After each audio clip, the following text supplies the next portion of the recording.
Heyo! Welcome to Benchwarmers Woso podcast episode 20. Famous number 20s. Sam Kerr. Yeah, we can stop there. Wow. Couldn't even name. Oh, actually, do Arsenal even have a 20? You don't have a 20. I can't remember. Right. Well, I have Fagino. So okay, I'm very, very bad with numbers. Abby won back 20 as well. Sure. Baller, mate. Domination. 3-0 forfeit. But we are going to jump straight in because we have a lot of games to go through all around the grounds. Football, other than the Bunds, footy is back. Yeah, properly back. Tournaments are on. Everything's on. Midweekers. We're ready to go. So we're going to start, as we always do in England, the round of 32 of the FA Cup.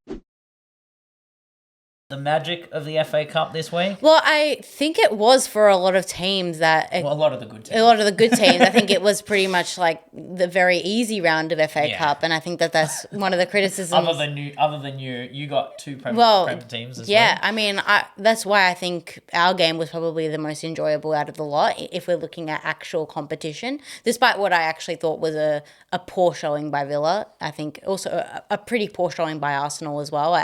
I thought... it was a comfortable 2-0 win.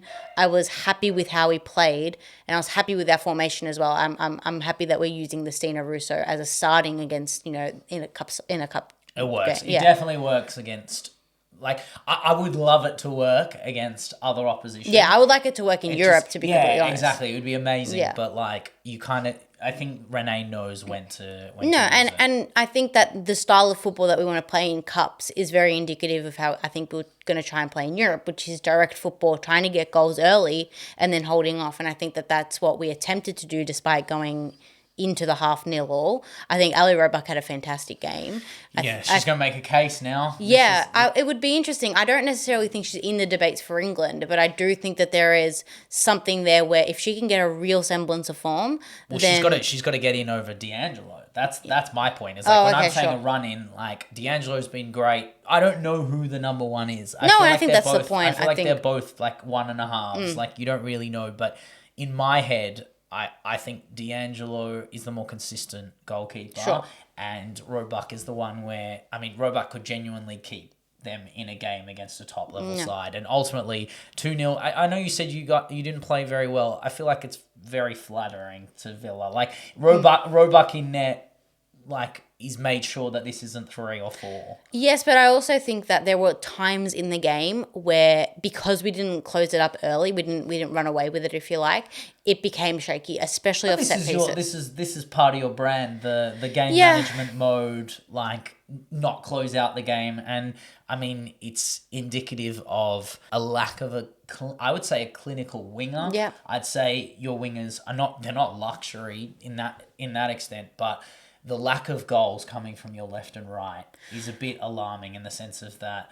I don't know. I think Liv Smith should be scoring more. I think Caitlin Ford should be getting on the sheet. Well, Caitlin Ford, we can go into Caitlin Ford when we go into Arsenal's next game. But I do agree with you. I think the wingers are being used more as facilitators for either the box crashes or the direct nines in the box. Yeah. And it's different to last year when they were getting on the sheet, they were cutting inside more. I feel like if Russo is going to drift out wide, if you can see a little Lessie up there, if she's going to drift out wide, then there's got to be that overlap, that switch, that communication that allows the wingers. I don't know. I'd be putting the wingers on watch for the number of goals they get this season, and I think that's going to be a big change, especially with Liv Smith showing your ambition to put investment on the wing. I wouldn't be surprised if next season, I know Stanway's going to come in, but putting similar numbers on the other side of the wing with Mead getting older, 40 potentially not looking for a move, but if she doesn't get any semblance of GA this year, I don't see her staying to repeat the same level of form. Well, I think with the introduction of Holmberg, particularly in this game, it was kind of her first real minutes, if you like, more than just like a 15 minutes. This was more like a 75-minute game. Good. She is fantastic. The way that she just adds so much on that right-hand side, the impetus to go forward, the way that she takes on players, it's not necessarily something that we don't get from Emily Fox, but it's just something added extra. It's a bit of that. Nervous? Are you nervous? Foxy out of contract? I'm not nervous. Smiller in? I'm not nervous for Foxy. Foxy, I just think that this is a great investment. And I think Kim Little had a fantastic game as well. And it's surprising to me now, a lot of our players of the matches are coming from the middle of the park, but they're not scoring. Kim Little obviously scored this game, which I'm really happy for. Finish. But they're not scoring goals, but they're still getting man of the matches. I just felt like there was an inevitable second. I feel like, yes, it should have been 3 or 4, but there was an inevitable second in that way. Yeah. Stina's goal was taken well. Yeah. Also, Little opened that opportunity up for her. So she was involved in everything attacking, which is good to see. Little. I mean, it's the old school method. Sorry about my dog. My dog's going to come in and out. Obviously, rampant City fan. We'll get there. I think with Arsenal, I find it interesting because Fox and McCabe are both potentially out of contract, and Holmberg's doing the business. Whether Holmberg can play left and right side, from what I was told when the scouting report was coming in, is that she can play both sides. So whether or not you keep both McCabe and Fox and Mead, like all these players, you got a lot of contracts to sign up if you want to keep them all. I personally see you keeping one of the fullbacks and one of them will go. I don't think it should be Fox. I think Fox is. I think Fox is in it for the long haul. I just don't see her going back to the States. Agree. Whereas I do see McCabe checking out in the sense of not necessarily finding something better to do, but just finding something new. I feel like she might want to go elsewhere, explore. I don't know, when you're Irish, I feel like there's impetus to go explore other parts of football around the grounds and win elsewhere. I don't know. We saw other Irish players go abroad. And Denise O'Sullivan. Yeah, exactly. And like, I'm even thinking in the men's game, the Keanes, the Bradys, they go like abroad because once you hit that level, that top level, I mean, again, it's different. We're 20 years past the Roy Keanes of the world, but this is the most successful Irish player, in the level of the code they play in since Roy Keane. And I think if she wants to be in it for the long haul, great. But she can definitely go wherever she really wants to go. As if you ask me, I put her team of the year. She's the best left back in the world for me, going both ways. I think she can play wherever she wants, and that's her call. I think if Barca came calling, would she say no? No, but I think Barca would come calling for Emily Fox before they came calling for Katie McCabe. Interesting. I mean, it would be. I mean, maybe. I just think Ona's a lot better than Esme. I don't think they have a player like McCabe. Sure. Yeah, that's my thing. Is that. I think it's based on the necessity that they have. But I don't know, is there anything else to really say about this game? Or no, not really. No. I think we can just move into the two convincing wins from the two top sides. My lot smacking up Bournemouth. There's not really a lot to say. A lot of fans had a lot to say when we pulled out the lineup. They were really angry that we didn't rotate enough. I mean, I don't know. Coombs is playing. Uabi didn't play, so she's playing now. Kiara Keating was in goal. Bene was playing. The rest are fit and firing. Just keep them rolling. Keep them match. You just don't have a second 11. They're injured and or not back yet. Yeah, so Fugino injured. Sid Loman injured. Coffey's coming in February. Also not fully fit. In the off season, hasn't done any running or anything. Is chilling in the Joey stands. Like, we also smacked them. It's Bournemouth. Like, it's not like the players are gonna be leaving the game RPE 10. Like just let them cruise, have a fun game. Laura Coombs was amazing. Sergeant Coombsy brace. I believe it was the second goal. The link up was Bunny, LBB, Grace Clinton, back to Bunny, back to Coombs. That was the goal of the game. Bunny's first goal was fine, textbook Bunny. Hempo got a goal finally, broken her drought. I think Hempo has started to pick up form, and we'll get into her form in the Chelsea game specifically, because my God, like, she was really, really good against Chelsea. And then Viv off the bench, brace. I mean, I just think she's too good for that level. Well, when they come up against her, they just crap themselves, and like that's just it's not impetus on Bournemouth. They weren't terrible. It's just there is a class difference, an investment difference, a level difference, and it's the same. Even though Bournemouth are third division and Palace are second division, but it's the same for Palace and Chelsea. I feel like this is the exact game you want Sam Kerr just doing Sam Kerr things. It's very easy to do it against Palace, the same way it's easy for like Beth Mead to do it against Leuven. Like, you just know your level, and Sam buried her chances. I think it was a header and a play through. Gora Wrighton did her job. Millie Bright scored. I'm trying to think about the other ones that were really decent. I feel like there wasn't. Oh, there was the penalty. Guro Wright. Yeah, Guro's penalty. Yeah, that was an interesting. I feel like there was a lot of over. I just think there was a lot of calls this week, contentious calls with refereeing, where it just like. I don't think they're wrong. I just think there's a lot of over accentuating from certain players. I feel like Guro's pen, it's there, but also it's such minimal contact. It's a divide between the best and the worst of women's football in terms of the worst of women's football, the third tier, the second tier.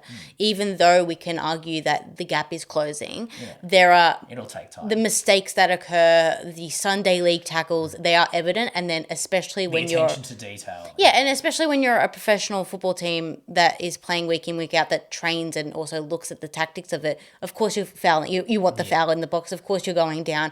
And these things are incremental for the professional teams because they work on these incremental things before the Sunday league types. Yeah, of course. And just having more time, having more investment, having better coaching, knowing how to manage these games minute by minute.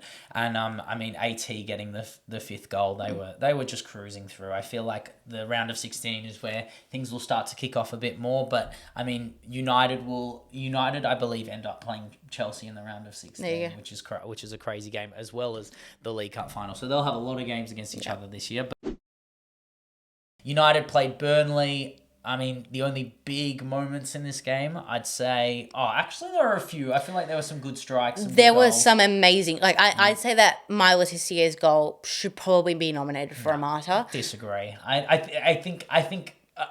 we watched Pina do that 3 times a game. No, but given the fact it was either off one touch or it was 2 touches. It was very. For the lack of a better comparison right now, it's very Vincent Kompany-esque. I just think we haven't in England really seen a goal like this so far. I don't think there's been like a centre half taking the shot on like that and delivering it. It is a very good strike. I actually think Awujo's goal is better. Fair enough. The curve from that again. I see Sandy Baltimore do that once every We saw month. that with Leon in the Champions League. Exactly. Yeah. Like they do get those goals, and Zigiotti gets her first goal. Yeah, that was a nice goal as well. Yeah, on the half turn. They had some really good goals. Again, Burnley are, I believe, third tier as well. So it's the same thing. Schuller got her header. Finally gets her debut goal, and then off the bench. All the talk of the town is about this girl, Layla Drury, who I've now dubbed the Welsh Woso Peter Crouch. My God, she's a giant. She's massive. If she's that physically gifted and she's that quick, she took her chance very well. Yeah. But ultimately, I feel like she'll be one of those players. If she'll play at a certain level, she'll come on against someone and just maybe look out of place in the WSL. We'll see. But it's funny when the comms go, oh, it's a WSL finish. We're playing the FA Cup against Burnley. We'll see how good she is. I think she definitely has all the potential in the world. But the choices that United have up front, I don't see her staying at United very long if she's got the level. I think she'll go out on loan, but she reminds me a lot of a Freya Godfrey type. These tall, even like athletic. Pritchard had some moments for us. Not as tall, not as athletically gifted, but the technical brilliance allowing her to be like a player that will definitely be on the lookout for in future. I do wonder what will happen between Turland, Mallard, Vangerheim, Schuller, and then her. So she's 5th string at this point. I am a bit worried in that sense, is that they have over invested in certain avenues of the game, and then I think if Myla Tissier goes down, they're in really big trouble because they don't have backup in the backup. So they are very top heavy. But there are some other teams that are looking top heavy now, especially after some investment, like Liverpool. Playing the London Bees, the national div side, London Bees, but this was a very much needed performance for Liverpool. So the first real big win, and I think only matched in 2022 around the same time. So around the same time in the FA Cup. So Liverpool do like to play these lower sides just to get their confidence up. I don't think Gaz couldn't be more happy with exactly. And I don't think he could be more happy about the signings that he's made. O'Sullivan was on the direct sheet impact, within 5 minutes. Yeah, she looked good. And your goat as well. Martha Thomas braced the second. The first goal was like, a bit of shambles at the back of that corner. Yeah. But the second header, the one where she heads it off the back of her head, Yeah. all I was thinking was Ada Hegerberg's goal in the UWCL. Like, I think Martha Thomas will be a perfect signing for them. If she's not getting the minutes at Tottenham, she'll. I mean, she's going to be prime. But she's prime Barclays at this point. Well, Denise O'Sullivan as well. You mentioned it earlier. I think they, as we said last week, they just need a stabilizing figure in the center of the park. She doesn't look like she's missed a step in terms of like the MWSL. She could have been like on a break. She could have just taken her time. She's come straight in. She looks fresh, fit, firing. Yeah. I know it's a different competition level, but looked very good box to box. And I mean, they had some good finishes. Enderby's got the scoring, and who was the other one? Bergstrom, their new signing as well, the Swede, because every Swede has decided that England is the new home. Scored as well. So Liverpool looking good. I wonder how their game will go on the. I believe they're playing Tottenham in the WSL. We'll see how they go there. But that was kind of it for that game. Just a very comprehensive victory for them to move into the round of 16. And then we move into the Sunderland LCL game. I mean, I don't really know about less comprehensive, more so showing that London City may have the squad of a WSL team. But I still think that with the new manager coming in, if they're playing a team like Sunderland, completely different identity. Tactically, they just looked a little bit out of their depth. They looked a bit bereft of any sort of hope up front, to be honest with you. They really struggled to get any sort of semblance of consistency in the final third. And I didn't necessarily think that they were going to be scored against, because I didn't see Sunderland necessarily scoring. No. But there was a moment in time where I'm going, this might go to penalties, and they might be knocked out in penalties. I mean, again, 1-0, holding on to any 1-0 in a cup tie is always nervous. Sangare's goal was enough. But I think this is the difference between Menso and Woso in terms of managerial changes. Sure. I feel like there's instant impact. There's an idea of identity that doesn't, like in the Menso, it doesn't change that much. We don't have a lot of 3 at the back managers in the top flight anymore. Whereas like Prashaw's 3 at the back, very technical, very much trying to meet high percentage chances and not force an over volume of an oversaturation of chances, compared to Maestra's fast, flamboyant, aggressive fullbacks, like 4 at the back, overlap football, trying to make a barrage of chances. They had a lot more chances than they usually do in any other game. It's just the transition from manager to manager will at least take more than a week and a half. And I think that in men's football, a lot of the time we see the most successful transitions between managers is when they come in with a reason and an identity. We see it, for example, with Sean Dyche, coming in and saving a team. Yeah, there's no real saving of London City, because we didn't really get a reason why they got rid of their and I don't even think we really went into it on the pod in the detail that it probably deserved, in the sense of that I don't think, personally, we had them, 9th at the start of the year? Being in 6th, getting sacked. Prashaw got them up into the WSL. They had the investment. Being 6th is not an indictment at all. I feel like it must have been something beyond the footballing performances. Maybe it was a connection. Well, contrary to popular belief, I don't think managers love a whole bunch of new signings. I just don't. I'd be shocked. I'd be shocked if they do. But, I mean, they weren't done. And we will talk about signings later. But the last game I wanted to mention was West Bromwich Albion, the Baggies, playing against Everton. A 5-0 win. Mamiki, Payne, Vignola all doing the business very easily. And Sorensen Ball, when they're playing against sides that are worse than them, look really, really fresh. But it don't matter. Oh, brutal injury in the, I think it was the 10th, 11th minute. Very early Home guard, confirmed ACL out for Everton. Was very good against us, by the way, last week. But I wonder how they're going to replace that side, whether they need to go into the transfer I was just about to say.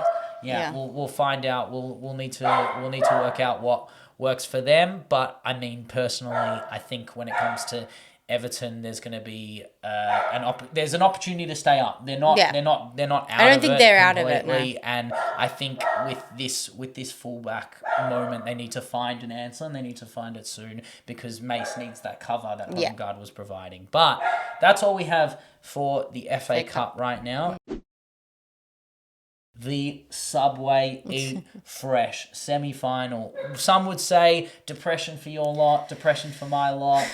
I tend to look at it as Subway eat crap. But we'll start with your game first. I feel like you have a right to be more disappointed. I think us. I'm disappointed, but we're sticking to our principles. We It's hate. not a Conti. No, it's not the Conti. So we're boycotting it. Yeah, We hate the boy name. Conti. Yeah, the stupid sandwich cup. Like, we want it back to the Conti, and then we'll start Thousand performing. Island 6-inch cup. No, but I think that more importantly for me, it's another trophy that has gone beckoning in a league in a cup that we were Quadruple still on. Yeah, Still technically, on. Yes, yeah, the Champions Cup. We'll get to that when you win it. But I think what most frustrates me is the fact that we lost to a United team that hadn't even scored on us the whole season. 180 minutes. We hadn't scored on them either, to be fair. But out of all 3 games, we have played better. And in the one game that was a do or die game, we lose. And it's from a stupid mistake from Annika Borba coming out from the back. A player who, to me, is actually quite good. Really good. Like, I was gonna make fun of you when you came over to the pod set and put DVD up and say, "Do you miss her?" I'm like, I saw DVD do this. Yeah. I saw DVD do this. This was Leon. the Leon game. Yeah, it's very similar. I don't think it's endemic of her. No. It's more United. Like, they were playing their best squad. You were playing half a second squad. Like, I looked at your backline. I'm like, you know what? You probably deserve to cop a goal. Like, just on the semblance of, like, Kadina, Wabamoy, who was Kadina, Wabamoy, we had Hines, and we was it McCabe? Yes, and then we also had on our wing we had Caitlin Ford starting, and I think at that point that you're putting out a second squad, because at this point Caitlin Ford is not a starter. Is she done? I think she's done for us. I think that there needs to be a drastic form change by Caitlin Ford, including goals and assists, for her to even be considered as either a first choice winger or just a winger for this team anymore. It's for me, it's like, I mean, look, Caitlin Ford was someone I was fearing going into Arsenal games in the last 2 seasons. I see her as a mainstay for the Matildas, a mainstay for Arsenal. I'll never forget the performance against Barcelona. That's arguably, you could easily make a case for her to be player of the match in that game, the way she played, especially in the first half. But my God, it looks like a shot in confidence. Yep, she needs to get back into it, especially with the Asia Cup coming up. I want her. This is like her tournament. This is her chance to solidify the left side. The left side isn't like, I know we always talk about, like, oh, it's her side. Like, it's got to be her. There's no one else it can be. We've got a lot of players on that right side. We've got Mary coming back. Like, there's no reason why we can't swap wings. If you're not performing, if you're not creating enough chances, you will come off, right? You will play 50, 60 minutes if you're not providing what you can. And I just didn't think she mounted any pressure on even when she swapped wings, even when Liv Smith had opportunities to take on the right side, on the left side. I always thought she was the more dangerous winger coming into every single attack you plug down the line. But I mean, the game really, like, turns on its axis when Smith gets that second yellow. Yeah, a second yellow that I think is contentious, and we can argue about it, but I don't really see the need to, mostly because it's a double yellow. Yeah. Is it unfortunate that a player who's been tackled aggressively and targeted aggressively for the last 2 seasons is the one to cop the double yellow? Yes. She is one of the most fouled players in the league consistently, and it's because of her ability to separate. I think it actually goes against her in the sense of that if Smith is running at you as a defender, this is the thing I wanted to mention specifically on the pod, because I think it is quite interesting that for anyone out there who wants to debate referee calls, if you don't understand that no card is careless, yellow is reckless, and reckless and excessive force is a straight red, right? Every tackle on Liv Smith, if you're refereeing her, you could argue that the player is careless because they can't actually control the ability to tackle her in a way that's feasible. The other argument you could make as an Arsenal fan, even as a players fan, like I love watching Liv Smith, Canadian international, amazing. If you go in and you know you can't get her, that's reckless. Yeah. So that's where I think Arsenal fans can have all their right to go, you know what, if she's getting fouled 3-4 times in a row and there's no yellow coming out, I mean, it is reckless because you can't beat her one-on-one in a defensive battle, right? If I'm watching Carolyn and they're slicing Carolyn up left, right, centre, then the reality is that eventually I'm going to want a yellow as a fan. And I think it's harsh because you watch Liv Smith's 2 tackles. The first one is definitely a yellow. I don't think any Arsenal fans are arguing that. The second one is a very, very harsh yellow. I've just seen Too many referees. tackles like No, that, but I've seen referees give space for tackles like that. I've seen them. The second one, yeah? Yeah, I've seen them go, 100%. you're on a yellow. Okay, one last warning. It's the fact that the referee was so quick to give out that second yellow is to me the problem. There was no hesitation at all. But again, to me, the yellow is the yellow, and then it became a double yellow and it was red. And at the end of the day, we should have scored before that. We also had opportunities after the red card to score after that. I think, again, scoring is the main problem. Pressing is the main problem. Efficiency. Efficiency is the main problem. And we can go on to your game because I think that you guys had a very similar issue. Yeah, I think a lot of... I mean, I did talk about it in my TikTok specifically that I don't think this is a game to be sad about. I didn't think it was convincing. It doesn't change the narrative for us that they're so much better than us. No. Even the Chelsea players... By the way, Chelsea players celebrated the draw against Barcelona more than they celebrated getting in that cup final. They do not care about this game. It was our best night in some ways. I mean, not our best night against them. Obviously, last year, the 2-0 Viv brace. Another day, exactly. Another day, Viv scores her chance. Bunny scores her chance. Caspi hit the post. Yeah. Lucy Bronze gets sent off another day for that tackle on Hempo. I mean, also Viv didn't look particularly 100%, especially with... I don't know what was she happened. injured? I believe I don't know if it was an injury, but she just didn't look very comfortable. There's a moment where Kaptein is like consoling her, and it was very, very confusing because then she came out second half and decided to just terrorise Chelsea for a half, and she was fantastic. Yeah. Lauren Blinkhill-Brown putting together another fantastic performance. I don't know if it was as good as the Everton game, but definitely held her own against some multiple Premier League title, multiple domestic trophy winners in Cuthbert and Walsh. Like, this was a full-strength Chelsea side by every means. I mean, you could argue if Maya Ramirez is back, she'd start. But the reality is that some people will say Kerr's better. I don't know.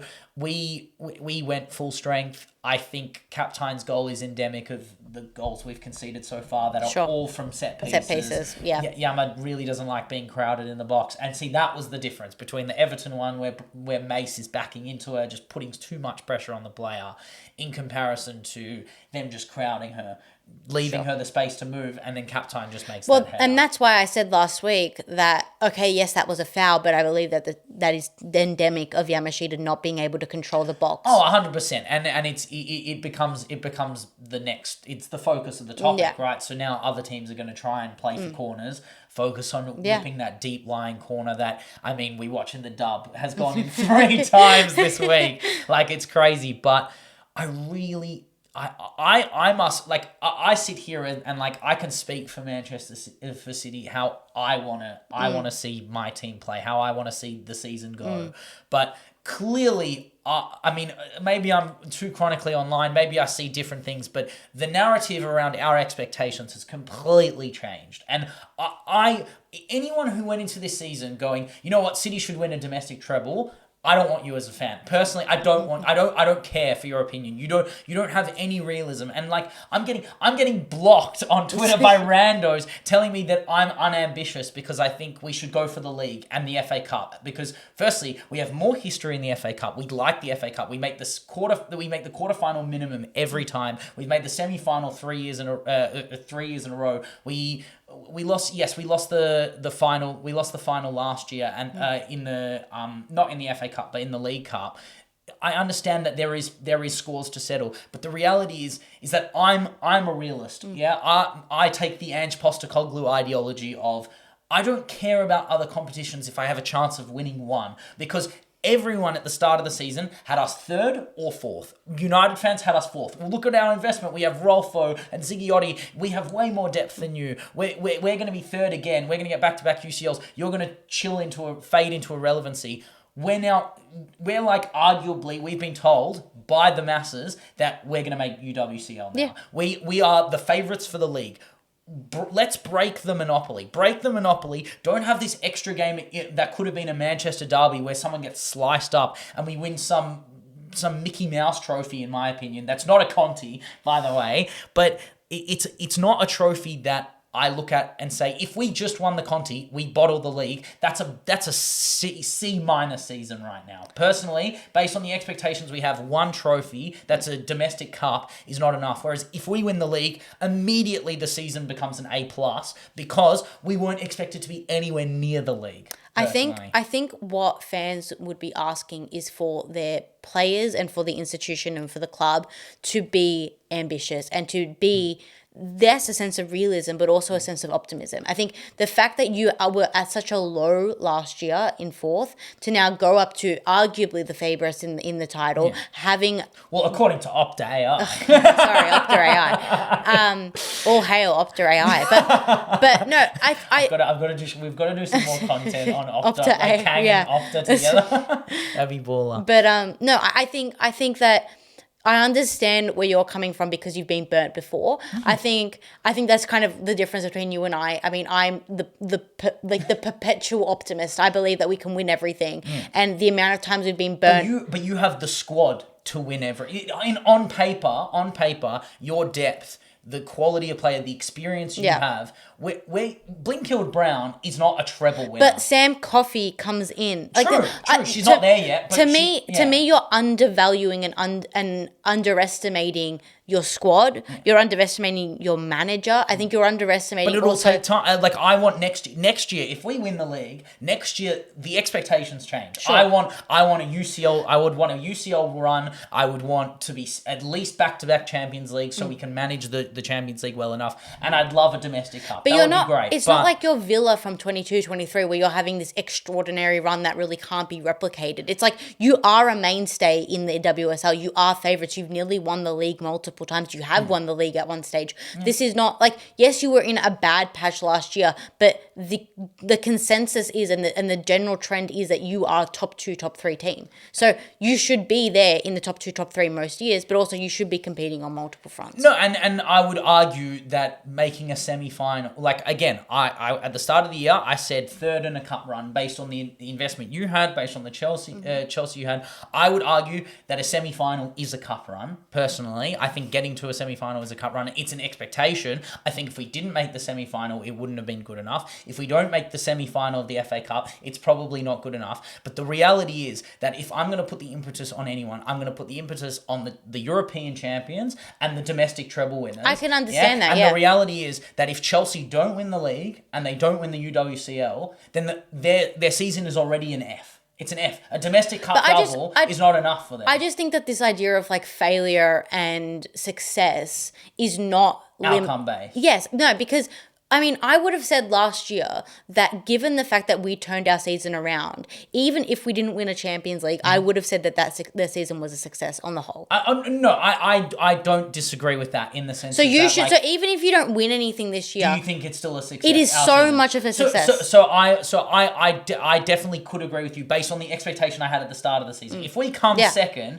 as much as it is a bottle, it would be sad. Yeah. It's still better than what I thought it would be. Exactly. But you will have City fans who are like, what an immense failure, what a disgrace. How do we not end up with a trophy? I see, you can see, like, it's okay to admit that there are teams that are built better to win trophies better than you. And I don't think it's pessimistic to say that a team that's worth more, invests more, has better management. Like, I love the Egglets. I love the way we're playing football right now. It doesn't mean, like, if the Martian said life or death, Chelsea are playing City in a neutral ground, and my family's life is on the line, I'm not gonna put my money on the team that hasn't won a trophy, and I am gonna put my money on the team that's won 10 in the last 4. It's okay to admit that a rival opposition has class that we don't have, and experience that we don't have. I think you're putting pedigree too much on the football field. I just don't think that Chelsea players come in with that expectation, and if they do, they've actually underestimated it, and the entitlement that they have is actually shown that they lose games against Everton true. and drop points against I 100% agree. I 100% agree in the sense of that their ability to manage certain games this year. So the game against you, the game against United, the game against Liverpool was the big one. The draw against Liverpool, the worst Liverpool side I've seen in Yonkers. Yeah. Like they aren't that level. I understand. Like I am giving them the collectivized respect, but the reality of the situation is that I know we're playing well now. I want us to win the league. I expect us to, based on the way we're playing. And I think the way we ended that game, yes, there were some visibly disappointed faces. But the reality was that they look at the game against Chelsea at the Etihad on the 1st of Feb and think these guys are gettable. It's not unbeatable. Hannah Hampton made some good saves. The only good chances they had in that game was the Kaptein header because Sandy Baltimore took a pot shot from not 30 yards out, but like 20 at least. Sure. And Yama dealt with it easy, and Lauren James had one shot. They were the 3 shots on target. The rest were off. Sam Kerr did nothing. JRK did nothing. We were all over Ellie Carpenter. Lauren Hemp had her on skates. Another day, this game is 2-2, 3-2. We could win this game, and if we beat them at the Etihad, which, I mean, again, the start of the year, Jade Rose has a lot of scores to settle at the Etihad, and I'm so excited because it's at the Etihad. I think we'll get a bit of a crowd. They'll have their travelling fans. Yeah. It'll be an exciting game, and I really, really hope, just to shut everyone up, if Bunny Shaw can get on the sheet in this game, I feel like she personally holds. I mean, her and Viv are the ones that looked visibly disappointed in how they were playing, but they hold themselves to such an immense standard that if they just don't score, then they feel a certain way. But I mean, Bunny, I'm so excited for the 1st of Feb. I'm excited for next week.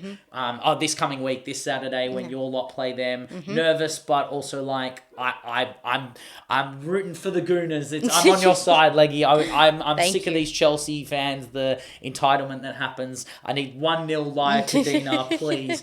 I want to see the Laia Cadena header back post. Exactly. You know what I'm saying. But speaking of Laia's heritage, we're going to move Vamos to the Liga F. A Real Madrid side who are looking fresh and firing, their usual suspects. This time it was Athenea. Just a player that's coming into great form. We talked about it last week. The right part of the year. Yeah, and will this seep into their Champions League potentially? Again, I see these Liga F games as just building towards what could potentially be another run to a semi-final. They haven't gotten to a final yet. I don't think they will get to a final. But I think for this Real Madrid team, I think a semi-final would be appropriate for a lot of games against Barcelona this year. Yeah. If they beat, I forgot who they have in that playoff game. Is it Paris FC? If they win that game, then they'll play Barca. Yeah, so again, that is now obviously a much more competitive game. Yeah. And I just think we've talked about it before, it's the fact that we're not rooting for Real Madrid, but we are rooting for equilibrium in the league. But it's gonna naturally get closer. The closer we get, we're not I see a future, as much as this sounds ridiculous. There is a future where the Catalan derby is toppled, right? So, you don't see them losing to Espanyol anytime soon. But in 10 years, 15 years time, it will happen. Eventually, there will be a topple of this monopoly. Well, I think it could be just one of those games, and we see it in Liga F. And one of the reasons why Real Madrid do stumble, even if they're having good form, is that 1 or 2 games in the season, you're off, and a lower opposition team can get at you. Exactly, and Barcelona really don't leave much margin for error. But there was a great finish in terms of Athenea's volley. I don't know if it's a volley, is it a half volley? There's been a lot of debate online. There's debate online in the mensosphere specifically about half volley v volley and what it means for it. Well, for me, it's very simple. If it bounces, then it's a half volley. Correct. So I'm with you. But some people think that if it bounces and then it's up in the air, so the half volley is if it's while it's rising, and if it's on the way down, it's a volley. So if the ball gets crossed to you and it bounces and it's up in the air and you strike it, is that a volley? I think that there's the Zidane volley and then there's the Pavard half volley.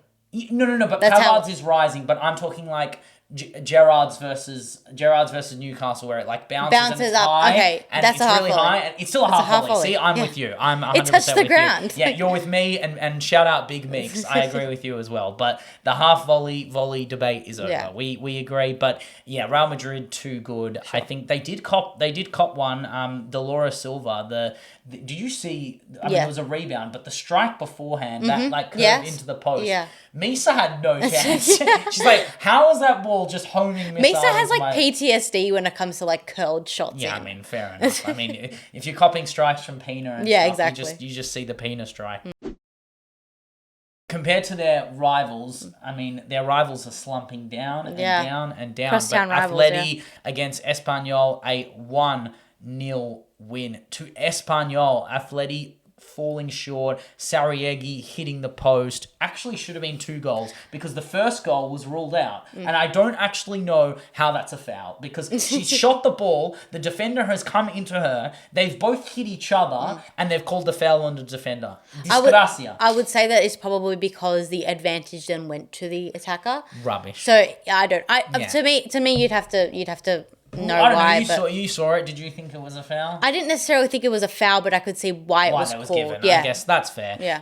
But Jensen, that was a big bobble. I understand if Luani's crossing the ball and there's a defender in front of you, you can't expect to get the ball. Yeah. But if the ball goes through the defender's legs and you don't take the chance, you look like the idiot. Yeah. And it bobbles in front of her foot. She's 5 yards out. You've got to expect the ball to go through. That's where you're waiting for it. But the free kick from Espanyol, Ana Torroda. I feel like maybe free kicks are now just like Woso like cheat staple. code. Yeah, no, they're a cheat code now. After we made fun of the whole era of there are not since Spitzer retired, there are not going to be no more Woso free kicks, and then this season we've had a few. Had one from the from Juventus, one from Espanyol, Jensen's free kick for United. There's been a few this season that have been quite decent.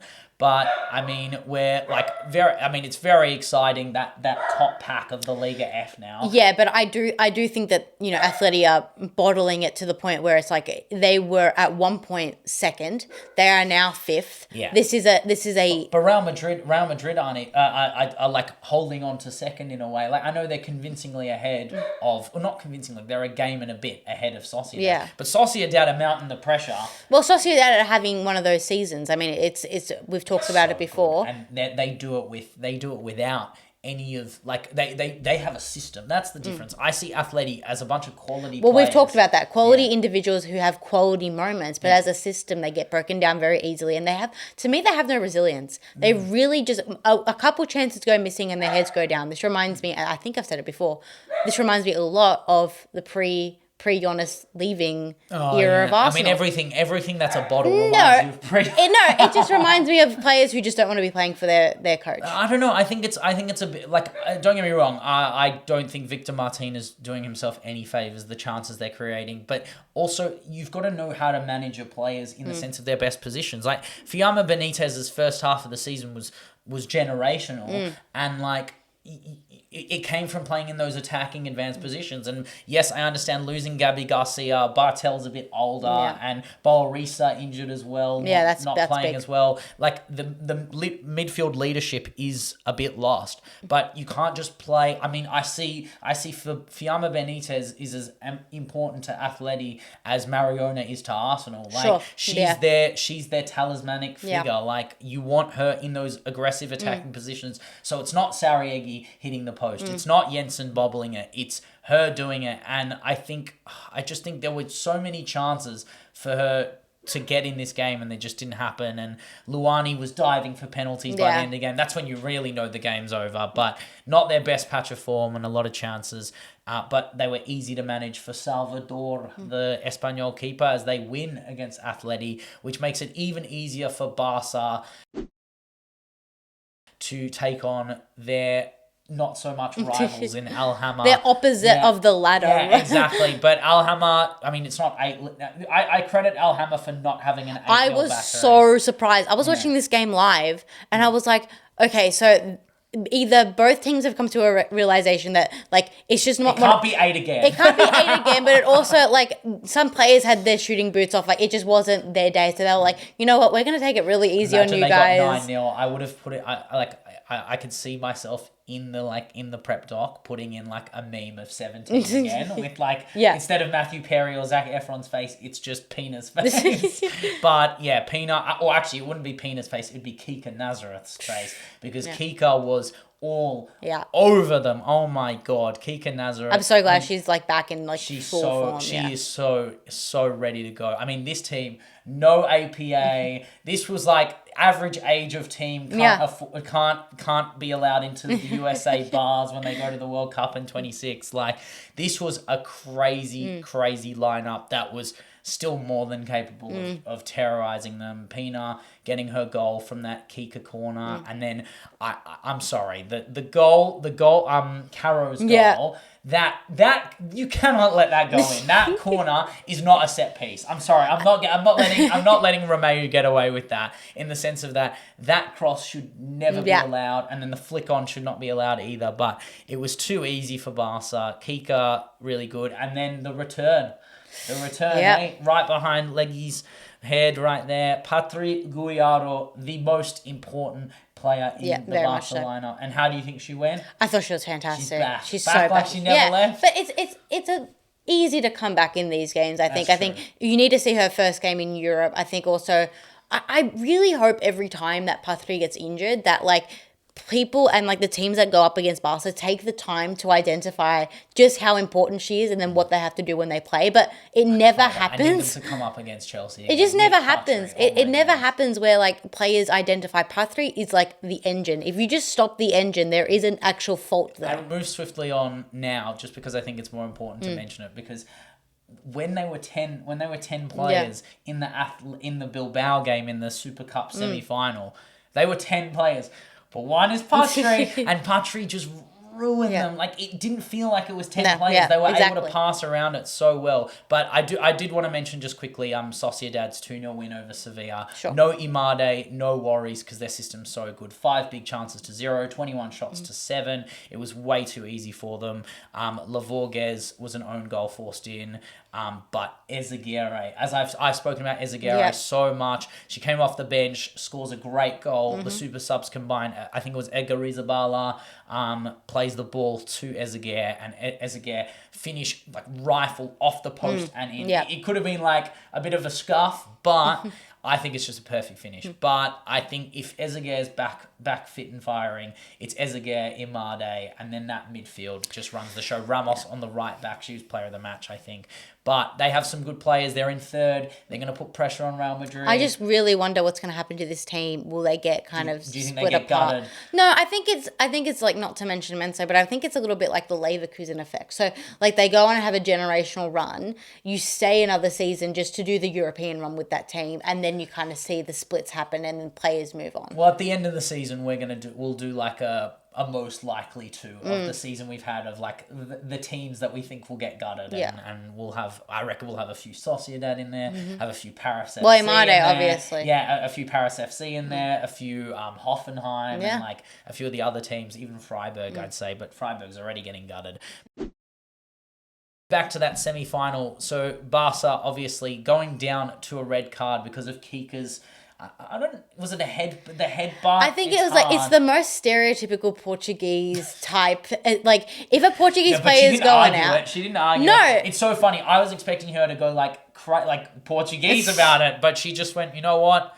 Fair enough. I headed her in the air. She's done. She looks knocked out. Like, I've kind of knocked her out with my head, which is crazy. But I mean, the game was over before the red card. Definitely. The reality was that even though there was a penalty, Mapi making mistakes. That's the 4th this year she's copped. She is the mistake-prone centre-half. She isn't Paredes. Well, she's struggling, I think, even without someone like Engen just behind her. Yeah. She's leaving. She's that last defender, and she's making the mistakes. But again, Arena does do some does do her work this game, on both ends, to be honest. But the owner goal is what equalised it, is the moment of the game where Pina, Sarah Jordi link up, Alexi Puteus rifles the post, and then it falls back to Ona, who, I mean, just rockets the ball into the net. As I said, one of the most important players for that team in the 34th. 4 minutes later, the back post Pina header gets turned into an Irina Paredes rebound goal to go ahead.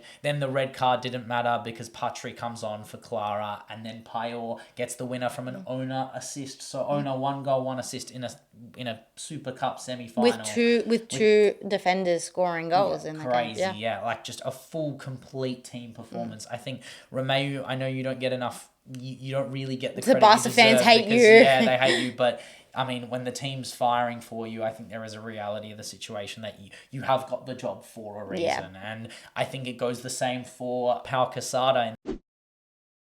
The Madrid derby was more carnage for Atletico because it was just too easy. The barrage of press. They had 3 goals in 19 minutes. They actually had 3 goals in 10 minutes because the press from Atenea was in the 9th minute. She scores a very easy, so much space for her to just drive through. Then the terrible back pass. It was almost dub. It was almost like dub moment there from like watching Melbourne City this week. We'll get to my team eventually, but my God, Caicedo. It was Weir that took advantage of the pass back. Just didn't even run around the goal. He just struck it from distance. Usually she does. She runs around the goal. This time she's like, I've had enough. Caicedo or Atenea, they'd skip around her, but no, it wasn't this time. No. And then in the 19th minute, 4 minutes later, 3-0 Caicedo does that flip the switch as we talked about, the Marta goal moment, strikes from distance, goes around the defender into that bottom left corner. It was kind of over. Caicedo hits the post with another Marta-esque moment, and then Luani's consolation, not enough. How many games is this now that Atleti haven't won? I think it's what now? It's 6 in a row, unbeaten in 11. Oh, no, the opposite. Yeah. 6 in a row, winless in 11. That's insane. It's unbelievable markdown in form. I think Martin has to do something. But it also means that Barca and Real Madrid play each other for not the 5th. I think it's the 7th time this season. So a few El Clasicos. It's almost becoming the old firm at this point. Like, how many times do you play it? How many times do you think it's actually a passionate derby when you're getting packed in every time? But it is an interesting precedent when it's a cup final, and I'm going to be excited for that Super Cup final. The Feminile, where I have to swallow my words this is so about good. Juve, but it's not my fault. I just did. I mean, you said Tessa Vallert isn't the GOAT. I didn't say. I said Tessa Vallert is over. You're a Tessa Vallert hater. Yeah, I said she's overrated. She's the best player in the league right now. I said she's overrated, and she's definitely not the best player in the league. Oh, Giuliano. Yes. Okay, who's the best striker in the league? I would say that Tessa Vallert is up there. Yeah, I think that she's up there, but I also think that this Inter team is so much more than her. She's carrying. She's attacking options without her. Even if she's not scoring, she's taking their corners. It's insane. She's the best header of the ball. She's taking the corners. Next minute, she's going to be crossing the ball to herself. Like, she's so good. Yeah. She absolutely terrorized. I actually thought Juve started the game well. I did with too. With Salvai's headed goal. I thought that would be enough. But then, oh my God, just capitulation. Yeah, but they gave Tessa so much space to create these chances, and I mean, I could say Girelli could have done better. What more do you want Girelli to do? Well, man? that's the thing. I think that the midfield for Juve is a real powerhouse midfield. I think it's the forward line that's really letting them down, just in terms of consistency. It's their advanced midfield. So you say Volti's great, and they've got the Greggy and all these players, but the reality is, like, there's a reason why they want Fran Kirby. They want more goals from their midfield, and I think Kirby would be a great addition. She doesn't have to play every game, but it also rotates with Girelli. Do you think that the rotations are an issue? Because for me, I think they're putting in Bonacia way too late. I think late. Yeah, I just think they have a lot on the bench. They made like 3 subs in this game max. Firstly, Bonacia is not fit. She'll get more minutes. Fair enough. She isn't fully fit. She isn't back to full fitness yet because she did get that injury. Yeah. But I think Cambaji and Girelli did come on relatively. Like they have yanks on the bench. Like, just chuck on a yank to get the they've done it before. Brighton actually scored a goal before. Like, this is not. No, I understand crazy. This is a big loss, especially because of the Roma performance. But the reality is that they aren't the depth side that they were. Need like an Alana Pilgrim type, I think. Like liar, sorry. That girl's a liar. I'm surprised they don't do that at the Stadio de Roma, but ultimately I think I think Juve are just they are an interesting side when they put their best 11 together. It is comparable to anyone in the SUPERCUP show. But I just think it's tough when you're looking at Juve. They've slipped now 8 points down behind. But Inter are second. Inter aren't an unformidable side by any means. But they started poorly. Yes, they did. Yeah. But now Tessa has come through. She's got now 16 goal contributions this season so far. I think that's more than anyone else in Europe other than Pina and Payol, and that's I mean ultimately the like you combine it with her European form. I think if Inter make a run for that the Europa Cup, they need to win that cup if they want to. We won't know if that we won't even know if they win that cup because we have no way of seeing it. We won't watch it, but we will know and we'll watch the highlights because we can't watch it. It's not because we don't want to. It's because we can't. Right? It's not our fault. But Roma versus Sassuolo, I'm so happy. the Jacinta Gala FC. But I mean, Roma winning, Giuliano scoring in her milestone game. Too easy for them. I mean, Lana Cleland does have a few moments for Sassuolo. She can hold her head up high with that great header. She's the only one getting them points, but it wasn't enough because you have a player like Lucy Corelli. I mean, I can't do it. But the Barcelona loan recall, I think she'll have to come back at some point. Yeah. I think she's good enough. I think that if there are players in Barcelona from that academy getting into the first team, I think that she's good enough if she's playing European football. But she could also be siphoned off for funding, right? Of course, and that's what I mentioned last week. 600. She could be a 600,000. Yeah, I mentioned it last week.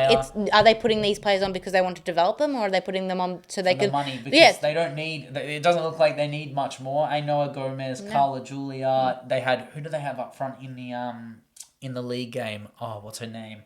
The Norwegian. Yeah. I forgot her name. Fengen, Martina Fengen. Sure. Ball up, mate. We're on today, but this is Roma pulling away. This is Roma setting their stride. This is Roma not caring about any other competition in the world other than the league. Roma are Man City Women's confirmed. We can shake hands. We'll take Corelli off you and Giuliano next season. Giuliano Yui midfield duo. Oh my days! Imagine just height. No. Giuliano Yui coffee. Sure. Yeah. And then Viv up top. Diamond. Bunny goes to Barca, or Bunny goes to Roma and scores 38 billion goals in the Serie A. Dorelli region. Bunny, oh my days. No, Dorelli and Pilgrim. No, Bunny Pilgrim up front would be crazy. But I mean, the only other things we have to talk about in Italy are the Coppa Italia quarterfinal first leg. So we won't go into them in much detail, but Juve winning against Napoli, Girelli 88th minute penalty. Yep. What else is new for the 2-1 win? Roma in a scoreless draw against Lazio, proving my point that they are a one competition side. Sure. Like at least we beat Bournemouth. Like Lazio ain't great, but Inter beat Tanana, bottom of the Serie A Femminile, 2-0 without Tessavala in the side. So maybe you are right. Maybe I do have to start giving that 3 at the back, 5 in the midfield a bit of respect. But yeah, the quarterfinal first legs will come through. The second legs, as soon as we move into like the final era, we'll get into them in more detail. But we will au revoir to... No, we're going to not au revoir to the ARKEMA. We're going to leave Bella Ciao, leave the Italian leagues and say bonjour to the ARKEMA, where we actually had dropped points for Kang 1. Salty Kang, oh my God, on the whistle. Didn't even want to show her face at the Paris FC ground. But Lyon, 0-0, scoreless draw. How many chances does Hegerberg and Katoto want to have before they score? The answer, more than 20.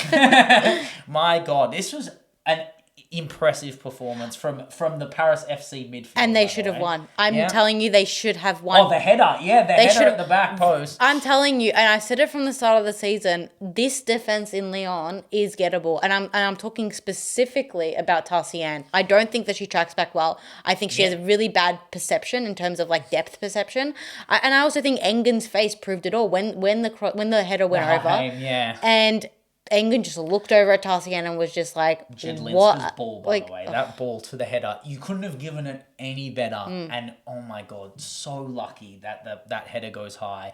I mean, Katoto did hit the post. I think that was their best chance. I think Hegerberg's chances were a bit rough because they just doubled up on her.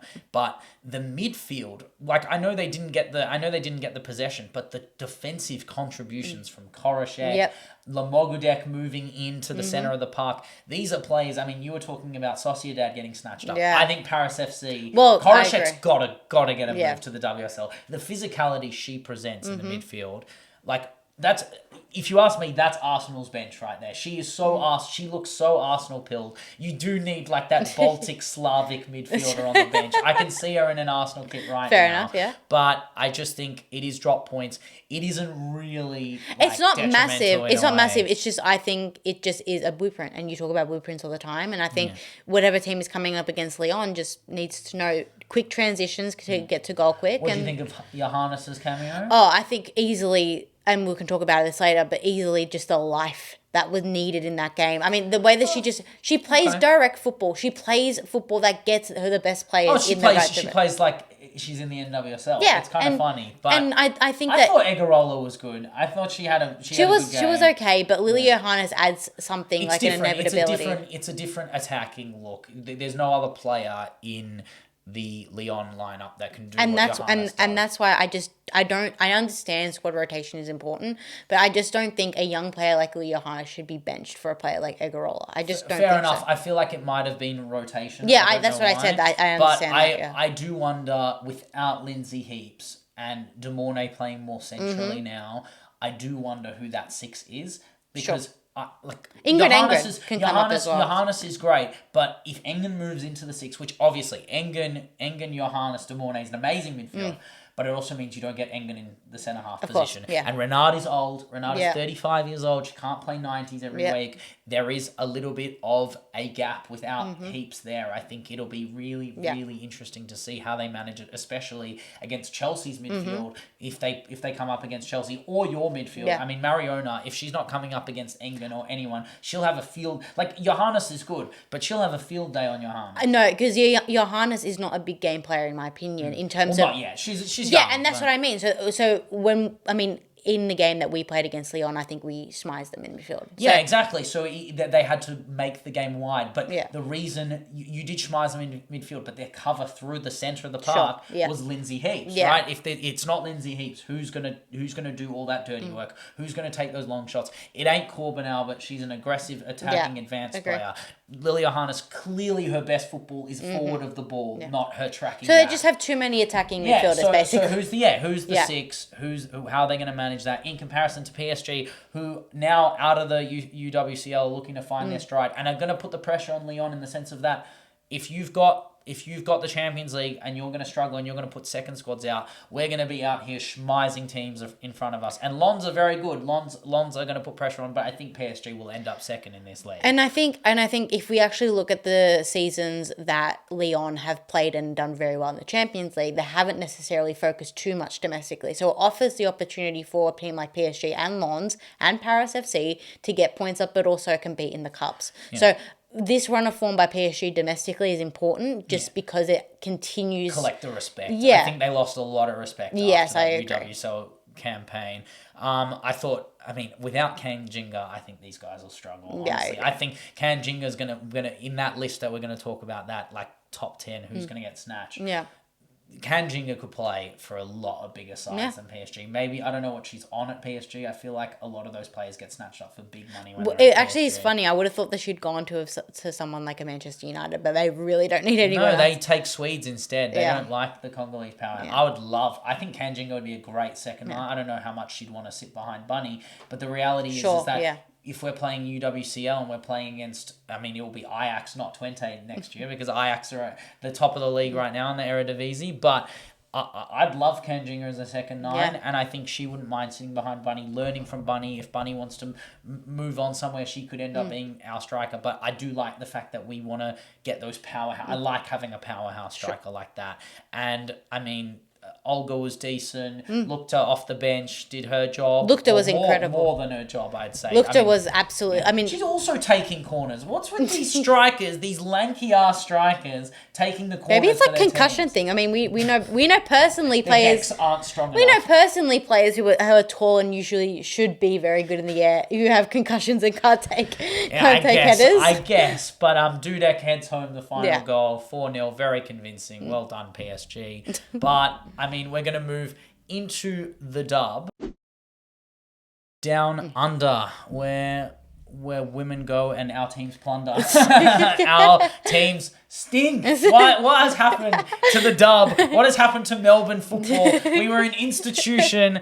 It is disgraceful. Oh my God. So we're going to start with mine, sadly. Oh my God, Newcastle. I mean, you had 2 games this week. Yeah, we did have 2 games. And you know what?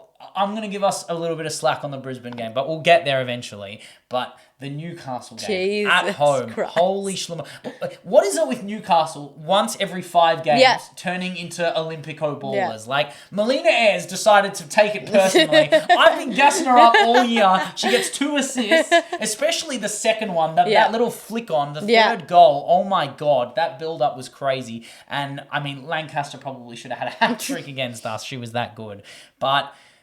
we were not good. So the 2 games, both of them, endemic of not playing well from the back. Just your players just not playing well. Like but specifically, the best parts of our game are when we drive it out to the right side. We have Buttress and Keane. We're playing the balls in the middle. McNamara can be doubled up, but we have those box crashing runners through the middle of the park. It's usually okay. McKenna comes late. Davidson will do it. The problem was that we couldn't even get the ball to Buttress. We got the ball to Buttress early, the first chance of the game when we got that ball across the box. And I thought, okay, we've started the game well. Uchendu's trying to force in these high traffic chances. It just doesn't work. You can't just barrel through teams in the dub when they clutter the box up so much. And like when our only goal came from a long shot that turned into a penalty, and we'll get to the McNamara's penalty taking because, I mean, I'm going to make a big argument there and a bit of a hot take, but there were chances in this game, like Lancaster for the 1-0, Apostolakis with basically a goal line saving block. And then we're just playing the ball out the back, and Stott and Otto, who usually have been so comfortable this season, even Mirez as well, getting absolutely pressed to death. It's the smothering. You're getting smothered. We got smothered so easily, and then Ayres got it. Collins played it to Collins, got saved, mopped up, and it's not like Mirez didn't make saves. They just fell to the right players, and they got the opener, and then the long shot happened, the handball got it. Holly McNamara rips the net with that penalty. Like, honestly, I'd bring her on. If we get a penalty in the Asian Cup, it's Catley or her. I said to you, and you disputed it a little bit. Well, it's Catley or her. No? I said that, yes, but I think right now, currently playing, just in terms of who's taking penalties and is Australian, she is the best penalty taker. She's currently 8 out of her last 9, which is Alexia could never. No, Alexia takes 2 and score, and then she has to miss one to make up for it. One every 3, but.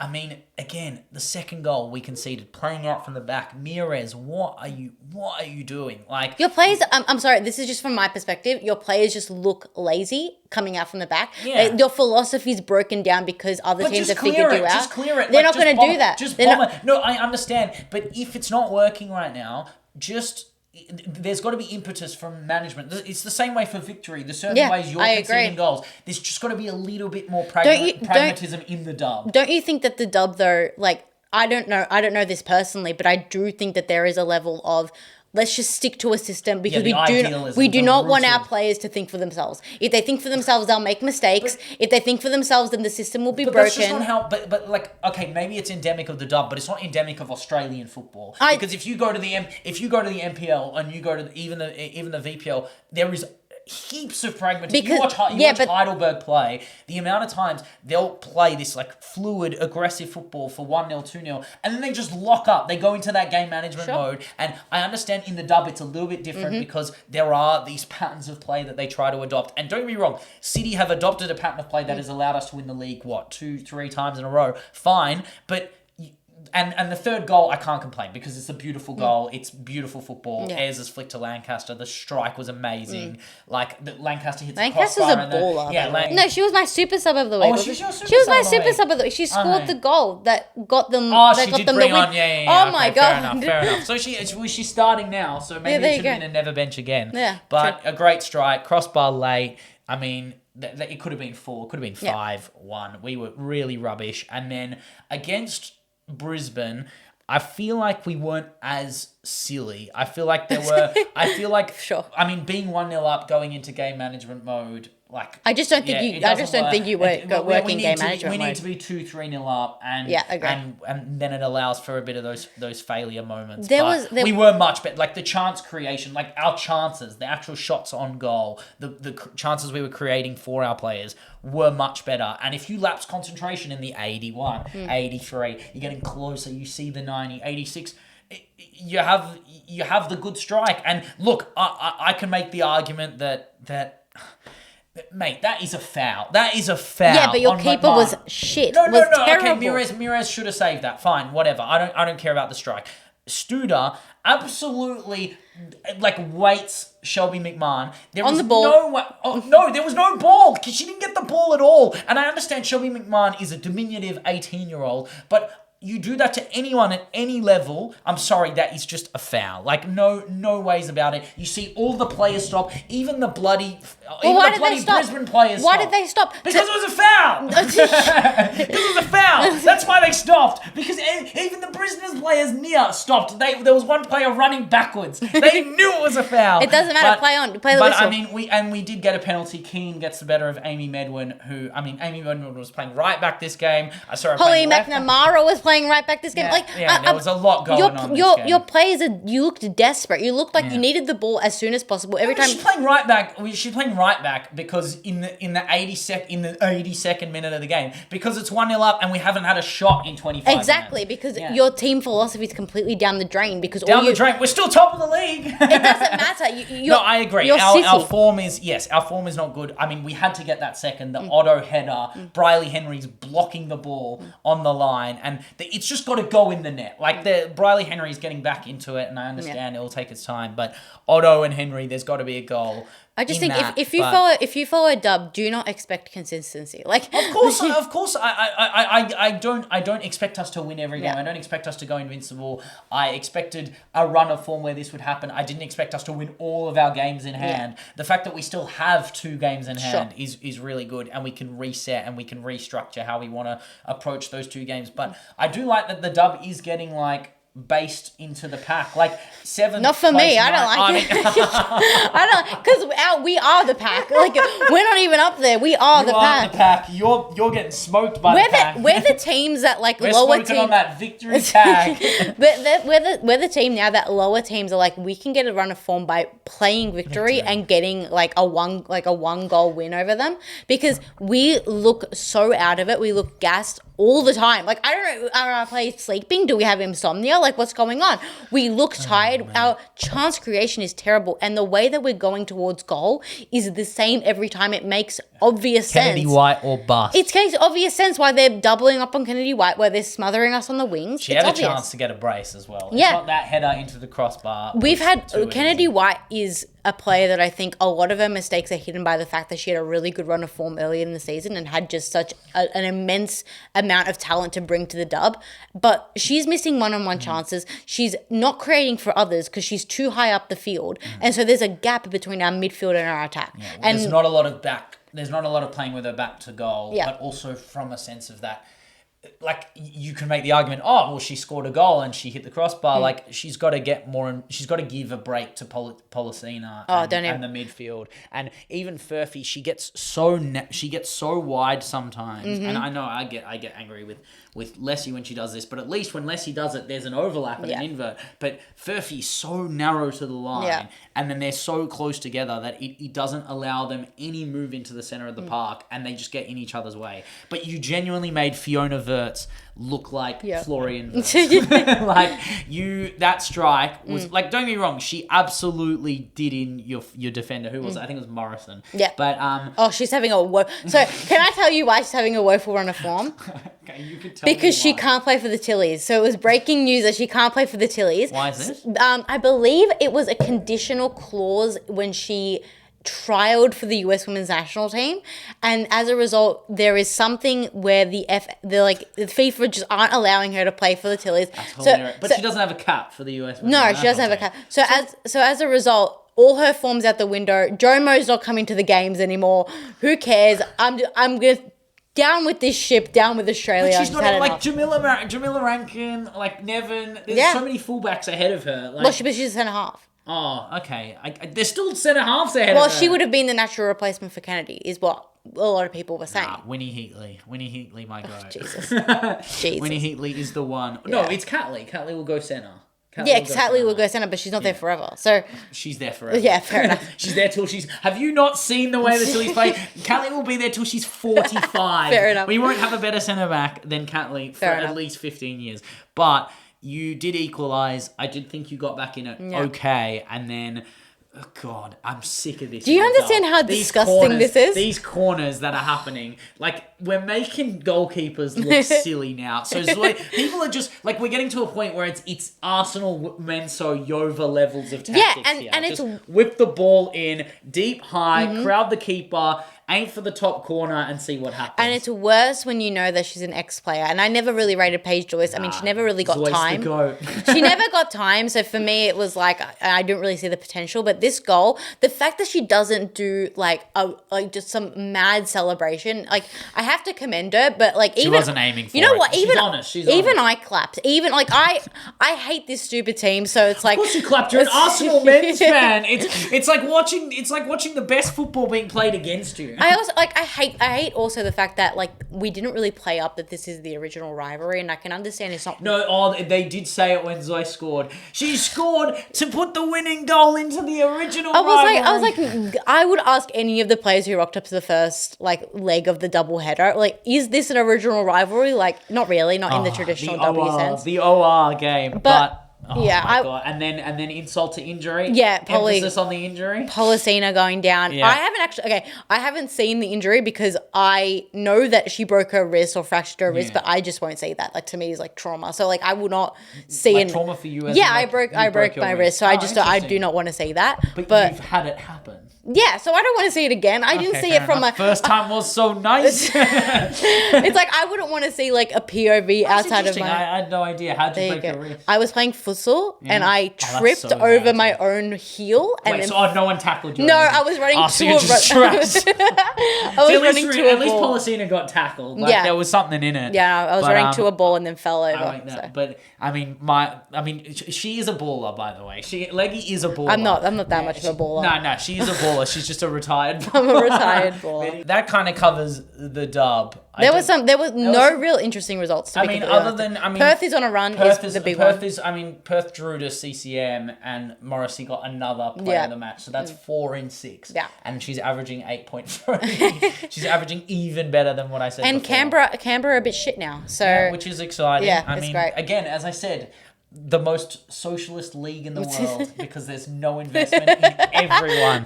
There we go. Beautiful way to wrap up the segment. As we move into the transfers segment, we are going to go through some of the big ones. We're actually going to start, before we get into these, because we didn't really talk about it last week. We kind of just went into the minutiae of what she represents, right, and like what it represents of her leaving.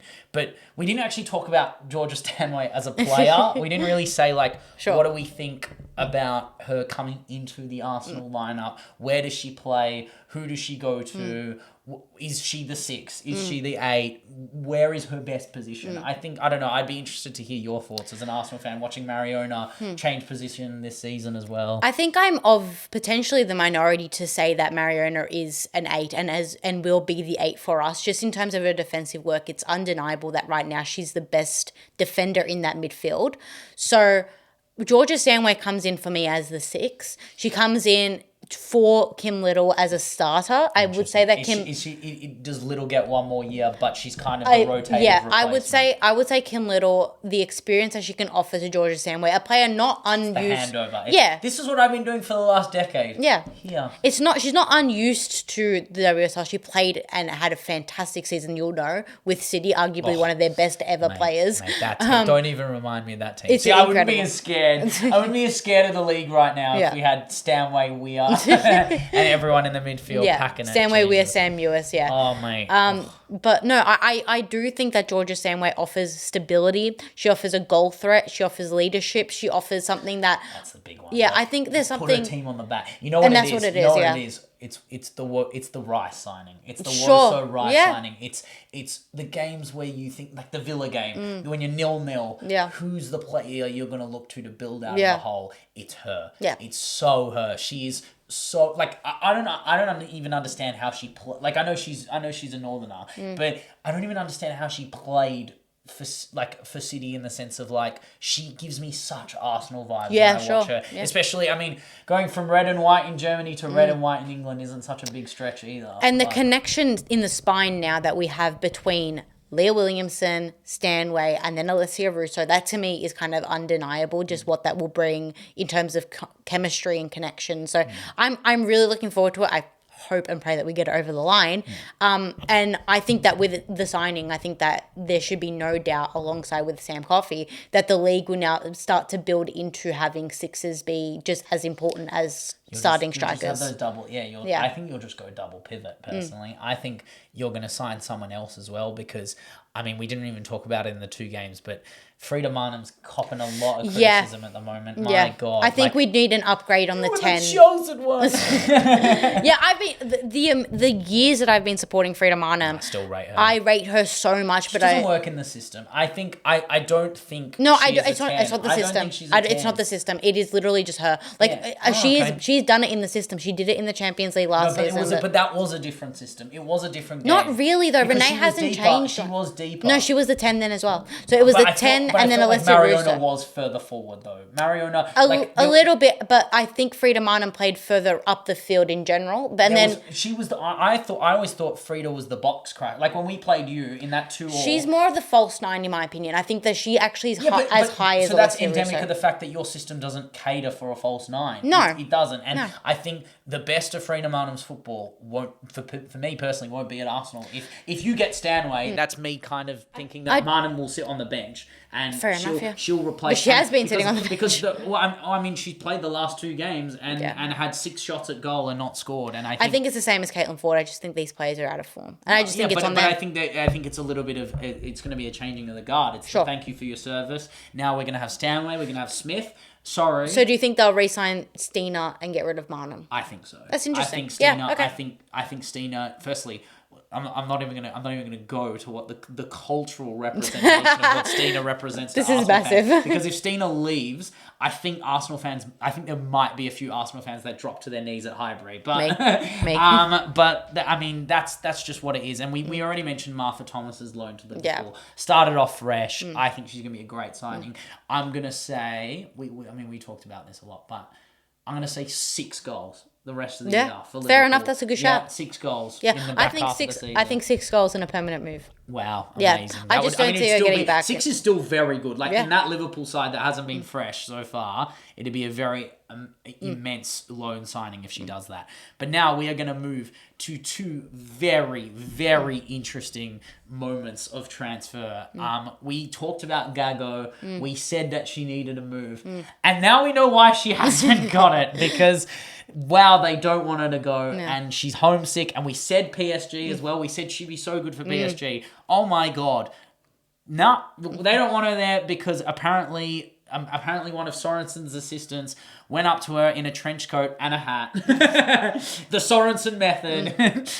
He's really not giving hats a good look, is he? This guy? No, and I think I'm doing my bit. I'm carrying the load. How does it feel that you like the biggest moments of canonical Woso in hats is Sorensen doing this and Tobin Heath wearing a hat as well. I'd say Jonas has to be up there as well. I mean, we have a lot of hats. I mean, Leah Williamson rocked up in a I did beanie. see that, yeah. No, but beanie is different. I know you are a beanie human, but you're not a beanie human on the pod. No. They don't know you that way. They don't know you like I do. But yes, reports were saying she's psychologically affected by the matter, was unable to train, potentially play. Sorensen said she's out for the minute. She's not fit or available to play. She wants to go. She has a release clause in her contract, so if a club wants her, then they can pay that and she's free to go. I don't think she's going anywhere at the moment. What a load of waffle from Hat Boy. Yeah, I look, for me, and I take this with every player, when you are demonized and alienated and segregated from the squad, we root for the player. And you root for the player. And I think the player wants an out. The player deserves agency over their body. This is their labor. They are choosing to go out on the pitch every 90. Yeah. They are contractually obliged, but in that contract, surely there is something about psychological health. And I think at this point, because we pay so much attention to mental health of players, for Everton to turn around and slap Kelly Gago in the face, literally metaphorically, and tell her she can't leave. She wants to go back home because she wants her family closer to her. The England move was good for her career, but you can just tell when players are homesick. Well, also she did get she got her Nations League cap, scored in that Nations League game. I think she's cemented a mainstay fame in France now for what you are forever entrenched in you scored in a Nations League. Third place playoff. You did an amazing job. But just because Everton can't fill the boots of Kelly Gago doesn't mean that they shouldn't let her go. So the irony is, I think they actually can. I think Mamiki and Payne will do a job, and I think the system actually caters for them better than it caters for a player like Kelly Gago. And Kelly Gago should be at PSG, of course. My issue comes when players are contracted, right? So if she's contracted and PSG are not willing to break the release clause. Yes, to the, which is to the number. It's 600,000, correct? Yeah, so it's a big number. It's a big number. Don't get me wrong, PSG can obviously afford it. They can definitely afford it. But the thing is that if she can't, I'm always going to side with the player. But if you're contracted and you want to leave, I can't just, if I'm contracted for a job and I just say halfway through the job, I leave. I think footballers, I'm all for players getting the mental health and the treatment, and also there should be more support at Everton for players who are homesick and working on the psychological isolation of what it means to be a footballer, professional footballer in these countries. When you move, you lose a lot. It's hard to play abroad. I understand that. There's a difference between a player who doesn't want to play because they just feel like they want to go home, and a player who's been victimized on the pitch. I mean, she's been singled out. No, I agree with that. That to me is cause all that stuff. That for me is cause easily, not only for Kelly Gago to get a legitimate move away, but for Everton to have a real look internally at what happened and structural changes to occur. And it's, it's endemic of French football at the moment. We're looking at a lot of cases. I mean, the whole Fowler versus Montpellier stuff. Happening at PSG. Even PSG. Yep. And then we, even in the Menso game with the stuff happening at Adelaide United, it happens, right? You have victimization of players, and then clubs act all innocent, and they go, well, we didn't realise this was happening, we'll have an internal inquiry, which to me essentially means nothing at this point, because they just say, oh, we looked at it and there were some mistakes that were made, but they're not endemic, which is true. Sometimes there are individual actors that make mistakes on behalf of institutions that are wrong, but the reality is that I don't know, I think the actions from Sorensen's management is more similar to the Montpellier, the traumatic stuff. And I think that is terrible.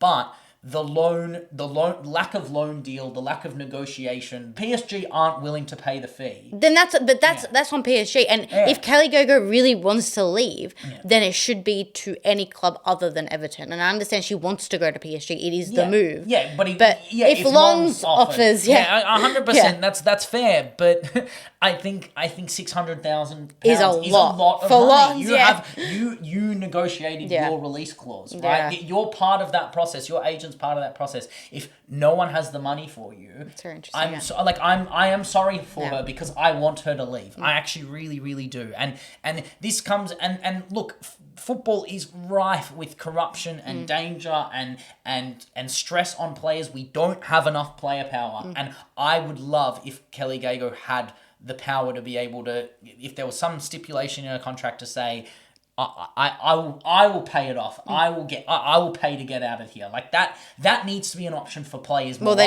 They don't have the money for no, that. and obviously they don't. But it's sad because in Menso they would, right? So in Menso they do have the money to. If you're getting paid £200,000 a week, you have the ability to go. You know what? I'll take a half the wage bill. You can keep the money. You can keep whatever. I just want to get out of here. That doesn't exist in Woso, where you are a little bit more enslaved in the football contract, in the contract and then even when there's no contracts, there's still disaster in football as we move to the South Korean national team, dubbed as in all the Australian articles the Matildas rivals. I thought that was Japan. I thought that and DPRK, because we don't play Japan in any friendlies because we're scared. They're not rivals. They're not rivals. We just you have to play them in a friendly for them to be a rival. The Australian media has just simply forgotten that they exist as an option to be rival. That's the problem. Funny. It's so funny. We've completely isolated Japan as an institution that could be a rival. But yes, we did read about the South Korean women's national team threatened to boycott ahead of the AFC Women's Asia Cup. I say do it. I say do it.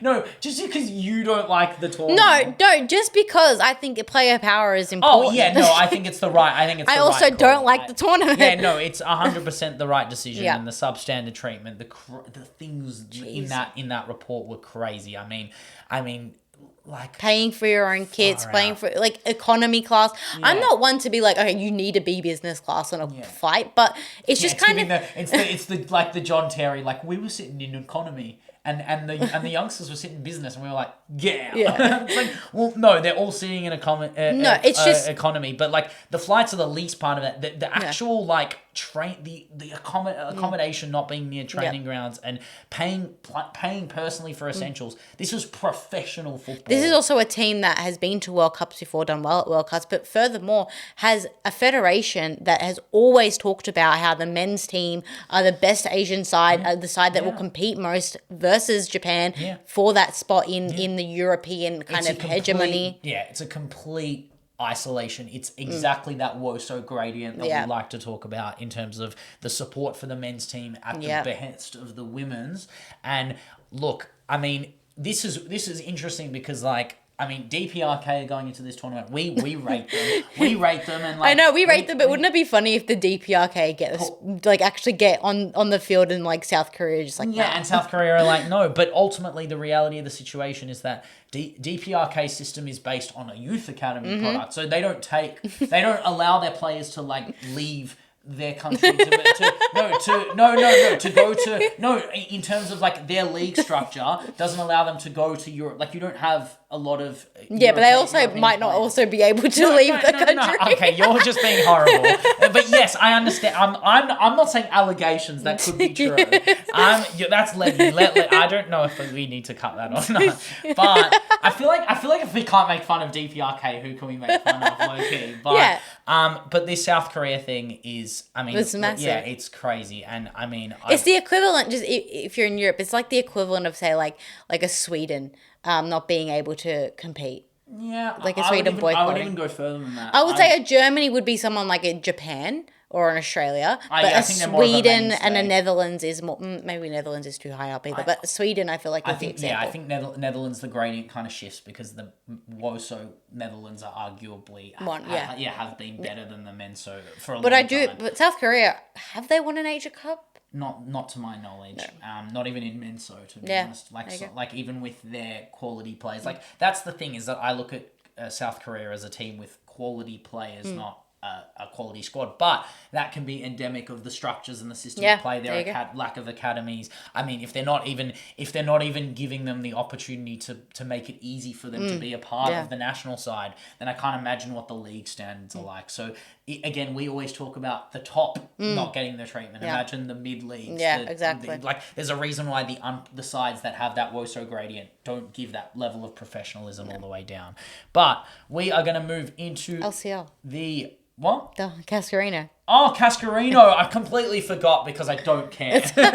I do not rate Cascarino. I've seen moments of her brilliance and I think to myself, you are a French Elirazo. Like, she's good for France, but I don't see it in league form, and I don't see... LCL, so actually, to be fair, I did say LCL would sign 3 players under the age of 29, and they've signed a manager under the age of 40, which is 39, and they've signed Cascarino, who is literally 28, for another week and a half. So Kang is listening to the pod, so I'm excited for her to watch this week. I think that the Grace Gioro move is proving to be not enough, and I also think that it may prove to be the kind of norm for players coming into LCL, either from another European league or in Cascarino's case from the NWSL, where they have great quality, they have great skill, they have great IQ. But what do you think her best position is? For me, Cascarino's best off the flank. Yeah, but on the right or the left? The right. Okay, so Freya Gregory, who's been her career best form. Freya Godfrey, I do Gregory. It again. Now, Freya Gregory, shout out. She gets more shout outs than she needs to, but Newcastle GOAT, Tyneside GOAT. But Freya Godfrey is in career best form for them on the right. I assume, is this just strengthening a position of strength? I'm saying that they might change their formation. I think they might go a 2 up front system. I think Nikita Paris might be dropped to the bench, to be honest. I think she might be super subbed. I mean, one day we will see the likes of... I think Goodwin, I think Cascarino. Aslani behind is like the 10. One day we may see even, I mean, this is crazy, but we may see Van der Donk. This is insane, but we might be able to see Van der Donk one day. No ways. But imagine she comes back for the Chelsea game. That would be great. Imagine she comes back for your game this week. I'd be fine with it. I'd love it. I'd love one-legged Van der Donk versus Yui Hasegawa. Yep, she can do it. I've seen it. 3 legs. I've seen it. I've seen it done. 8-legged Hasegawa just spidering the whole but I think for Cascarino, this move is lateral. It's not upwards. It's not downwards. It's lateral. And I mean, she was fantastic in the NWSL. She was also incredible in the Euros. Can she repeat this form in Europe? I don't know. I don't know how much time she'll be given on the park, like in terms of like literally. Is she straight in? Is she coming in soon? Yeah, I think she's straight in. Okay, all right, we'll see. Well, Gioro was basically straight in. So that's true, but Gioro was earlier in the season. Like the season was still going. Yeah, fresh and fit. The NWSL's been over for a lot. That's why I think that's why I think Coffee isn't coming back till February. Okay, so she eases into the squad. Yeah. I still. Okay. She might be a cameo. Okay. Like, if she plays against City, that would be very impressive. I'd love to see if she's not, like... I just wonder... I would like to see her in the league. I'm just excited. Fair enough. I mean, it's definitely another person to look out for, another high-profile name that they have. I mean, LCL don't really care about identity. It is just sign the player and then see what happens, like have the crop of players. But I don't know. That's the Kang motto, right? It's not really about the structure of play. It's the high-caliber players, which we didn't even mention. Oh, my God, I completely forgot. Claudia Martinez to Washington Spirit. So we've spoken about Kang 3. This is Kang 2. What are we doing? 18-year-old Paraguayan for 950,000. But she's a baller. She really... I don't know if you saw her. So she was massive in the group stages of the Copa America. She just burst onto the scene, really. And I mean, I have to kind of commend Kang here. I mean, snapping up a player that, for all intensive purposes... for all intensive purposes, the team that she was leaving wanted her for over $1 million. Right? Over 1.5. Yeah. It would have been the most expensive transfer in Woso history. Yeah, and she's 18.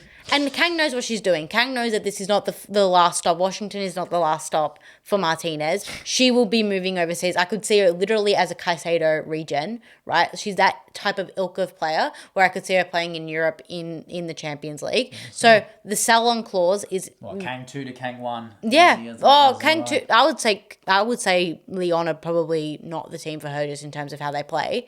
But interesting. I mean, Hegerberg's got to go at some point. But Claudia Martinez is like, she's a player that you need a lot of time and space to give to her, and that's why I think someone like Spain is... I just feel bad because it's so much money. Yeah, it is so much money. She has to live up to it, of course. Jordan Barr and Schroeder are gonna get moves that I don't even think they'll get near 1.5. And that's crazy, and that's the Kang effect. No. Kang is willing to do that, but I also think that's the South American effect. I mean, think how many players have come out of South America just in the last 5 years. Ovaye, Tarsio. Caicedo, Caroline, like they're just mad ballers, particularly on the flanks, But they're doing the work. overinflated prices. Like if you're going to go to South America to get the ballers, then you're going to have to pay the extra dollar. Yeah. But we will see. We will find out if Spirit need this firepower up front. Does it mean the end of Trinity Rodman is the big question I've seen online? No, I don't think so. I mean, that's not a high impact player. That's not a high impact player right there. I don't think you're a high impact player. No, but the amount of money you spend on a player doesn't make you high impact. No. I'm just talking about, like, does this mean that Rodman's on the way out? No. You don't. You think she stays with and plays with Martinez? I think Rodman is weird because it's kind of I don't know. I'll see Rodman leave when I believe it. Yeah, true. It's kind of my thing is that everyone keeps yapping on about her and like for good reason. I guess I don't think there's much of a reason, but people already know that. I just think it's one of those things with like. She's Mrs. Spirit. Like, she's Miss Spirit. She's worth everything commercially. What the amount, the viewership, the turn up, the shirt sales. This girl who's nearly £1 million. Yeah. How many shirt sales is she going to have for this season compared to Trinity Rodman? Sure. It's not even in comparison. Like, I think Rodman, if she's going to leave, it's going to be to Lyon, and that's it. I think Kang just knows the commercial value in the States of what she means, and I don't see her going any other way. But now we'll move on to the Benchwarmers Awards as we go to the Never Bench Again. I said Ezagere, I said Sociedad are second. Get this girl back on the park. Yeah. She is fantastic. Or could have put her in Super Sub of the Week as well, but just too good. I just think even she might cop a move. I just don't know where. I don't know if I could see her at. Sadly, I see her under the Maestro ball. Like, I could see her at LCL, because of that flamboyant Spanish style. But I could also see her at Real Madrid. I see her at Villa. Yeah, Villa, maybe. I don't know. Villa have a lot of competition on the flanks. But even at Real Madrid, I think good cover on the right side. But I don't know. It depends on what they want and what they need. But that's my Never Bench Again. Mine is Lily Johannes. I talked about it earlier. I just think it's either that or a Super Sub. I know she didn't have the impact in the GA. Yeah. But it's just the way that she plays football right now is what Leon needs. Together performances. Yeah, and it's just what Leon needs. Liv Smith, everyone goes, oh, well, she had an average game. It's like, watch the performance. Yeah. Watch how she changes the tempo. Exactly. Watch how she changes everyone around her and how they play. It's so frustrating when you start talking about GA because, Cuthbert is a dictate tempo player, but have you watched Hasegawa literally just orchestrate the entire game, was murdering people in that second half of the League Cup. But Super Sub of the Week, I kind of left empty because I thought Ezagere could get it again, but I think it's hard to argue past who you said, but I'm going to say Girelli again, just for the quarterfinal performance again, the penalty, doing what she does again and again and again. I was trying to think if there's anyone else. The only other one I could think of was in the dub, Brizzy game. Yeah, exactly. Yeah, that was the Yank. Yank, exactly. But that was all I had, and your argument was Remy Elector is to me just an insane player on her day. You could even swap them and say Reme's Never Bench Again. I mean, yes, but I also think she is a very good Super Sub. And against PSG, she came on 2 assists, 1 goal. Locked down the game. They were only 1-0 up at that stage. It weren't like PSG were gonna 3G season. It wasn't like PSG were gonna lose that game, but they needed to come on and just bring life to a kind of stagnating PSG, which they do after the first half. Coming off of the second half, they just kind of looked slow and tired, and then they bring on their subs and it injects a bit of life. Don't disagree at all. I do wonder what her ceiling is and whether she could just become a PSG legend, to be honest. But I don't know. Maybe she goes to the Serie A and plays with Tessa Valo. Yeah, I think that she's a definitely I would love to see them two in up front. The commentator wouldn't know which one is which. They're so similar. That lanky I don't know if it's Aryan looking, but scary enforcing angry eyes strikers. Sure, fair enough. Oh my god, I'd love to see them link up play. It would be so beautiful. But my come on the pod, Victor Martin. Oh, we're going to have some fun here. Athleti's coach. Winless in 11. Jeez. Even my goat Pep would never. Even my goat Gaz could never. Nah. No really big injuries. I think Boarisa being out is not enough to justify the performances that are happening, to not facilitate better chances for the players you have. Luani's diving. Part of that process is Luani being a little bit hard to navigate, I understand, but Fiamma Benitez not being further forward, Sariegi not being enough. Just structural problems, It's on you, man. Yeah. I can't blame the players for everything. If 11 in a row isn't endemic of the players you have, it's endemic of the system and the structure you have. So, Victor, you're more than welcome to come on the pod and explain yourself in Spanish, because my Duolingo streak is still going. But I'm learning Catalan instead. Okay, and I'm learning Catalan in Spanish. So, I'll explain it after the pod. Sure. But keep going. Who have you got? I've got Canberra United goalkeeper Sally James. I think the Canberra United Wellington game would have been a game like any other game, like a 2-0. If you'd just seen it, you would have flicked past it. Yeah. I watched this game because I saw that Sally James had an all-time stinker in this game. So horrible. And I had to see to believe it. Notice how I pick managers. I pick men, and I pick like Instagram organizations. Yeah, sure. Like the last thing I do is roast a goal for being crap. But this is bad. Okay, first of all, thank God you didn't say Mires. I would have ended you. No, this is particularly bad. I think she had the first goal was terrible. It was her fault as well. But the second goal, last minute of the game, Canberra United have a free kick in their own half. Yeah. She's gone up, as goalkeepers do, to try and get her head on it, to be some sort of hero. Yeah. But the problem is they lose the ball. She just stops. She freezes. She's watching the ball in midfield being played around. And then she realizes, oh shit, I have to go back into my goal. So she's running back into her goal. She's running back into her goal, right? And to make it worse, she gets actually back in her goal and still gets lobbed from nearly halfway. You're so horrible. It's incredible. Wellington, I love Wellington. I just love them. The Knicks. I love them. I feel not bad. They complain as much as Perth do. I feel not as bad supporting the Knicks because I know that they're not Australian. They're not Australian. So it's like it's like a neutral, unbiased. Yeah, exactly. I guess it's not horrible, but I mean, Jesus Christ. I feel like those Scottish fans who go for Celtic but also have a soft spot for Manchester United. Yeah, disgraceful. Oh my God, it's horrendous. But that wraps up our Benchwarmers Awards. Alrighty, before we get into what would Kang do, we have some Kang news. Breaking news. Trinity Rodman has re-signed. What did I say? Yeah. I literally said just 3 minutes ago, I will see it when I believe it.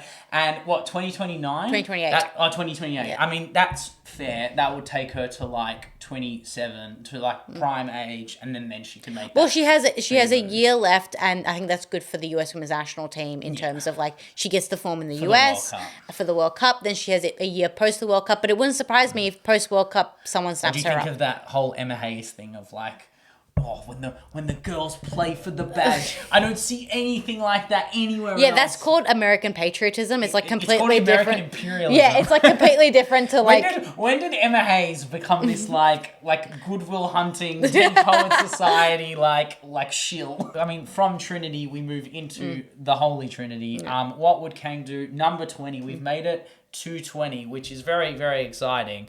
But as we know, every 5, what happens on this show is I start singing. And I kind of gave it away last week. I said stay tuned for this because there's going to be some fun stuff going on. We explained last week. By the way, we got our most views on What Would Kang Do last week on YouTube. We got literally 2,000 views, Wowzers. which is crazy for the Kang World Cup, as I explained. Okay, yeah, awesome. Yeah, how we do that. But this week I said it at the end. How do we Kangify? How do we finish off the Kangification of the Kang World Cup? And I said to you very clearly that the way to do it is to finish it off with everything at the end. It has to be a theme song, right? Sure. It has to be a theme song. So I have written a Club World Cup theme song, and we said it at the end, right? We made the joke. It was Wakang Wakang, right? So we have written Wakang Wakang, the official theme song of the 2028 Kang World Cup. Shout out to the Kang Institute, who are also going to be handing out, Kaniska are going to be handing out the trophy to Arsenal when they win the Champions Cup. How does that feel? Kang is going to be giving you the trophy. Yeah, I honoured. Honoured. I wish I was there. I wish you were there. We should go. We should so go and meet Michelle. Are we going to Qatar? Is it Qatar? And then you can touch the trophy that had the hand, 6 degrees of separation from you to Infantino to Trump, and then Trump all the way to Clinton, and then Clinton to every other bad, horrendous person ever. It's 6 degrees of separation from us to the worst human beings that have ever existed. I would want to know that Kang's touched the trophy. I don't care about the players. I just want Kang to touch the trophy. You guys have touched the European Cup. Kang doesn't really touch them anymore. But we are gonna do Wakang Wakang. Yeah. Are we excited for this? No. This is that's so fair. That's so fair. Nah, it's not my worst song, to be fair. This is a bit fun, but we'll do it properly, all right? So we ready? All right. Young man! I can't hold it that long. No. World Cup, Kangs. Club World Cup, Kangs. Club World Cup, Kangs. Club World Cup. Investment is bolder. Qatar the new battle. But Kang will shape up. Trust the big boss. Don't be so cavil. All the best teams in 28 watching. Doha, she's balling, making the reels. Lying with pride now. Sport washing. You feel it. Take a second, like Spirit. Got a proposal for you. If you want some fun games, Sam Stina, Pina, Renard, and Elwa. Qatar makes Kang richer. Do you want to make some more money? Wakang, Club World Cup Qatar in 28 will make Kang's pockets richer. That's amazing. Thicker. But yeah, and then you get the dance. You get the whole dance moment. Oh, mate, it'll go crazy. Yeah. I'm so excited for a Club World Cup that's going to ruin the WSL completely. But you know what? We've needed something that we don't actually need. We needed for something a long that time. galvanizes us against Kang, and I think this might and be then we it. finally got it. We finally got public sentiment on our side. Everyone is like, what is wrong with the federations doing this? It's like, well, it's money. It's money. I'm sure Kang is so excited for a Kang World Cup. Yeah. And you know what? With a song like that, how can you go wrong? I mean, I think you should sing it live. Halftime show. Do you think I should sing it with Sam, Stina, Pina, Renard, and Ella behind me? Yeah, they could be. Do you know how long it took me to write that line? that line is like the best thing I've ever written in my life, by the way. Great, awesome. But that is all we have for Benchwarmers, a Woso podcast. We are on Instagram, we are on Spotify doing audio podcasts, we are on YouTube doing full audio visual podcasts, and our clips are going viral, and our TikToks shadow banned but still going viral. Like we're doing all right, we're getting our moments, but also when we're in person we get more views, we're vibing. And then I mean that's us really. Like we're all over the ponds. We're doing 6 TikToks a week minimum. Crazy. We're doing full audio pods. Name another pod doing it every week. Every week? Every single week. Thank you very much for listening. Keep the benches warm and have a good week.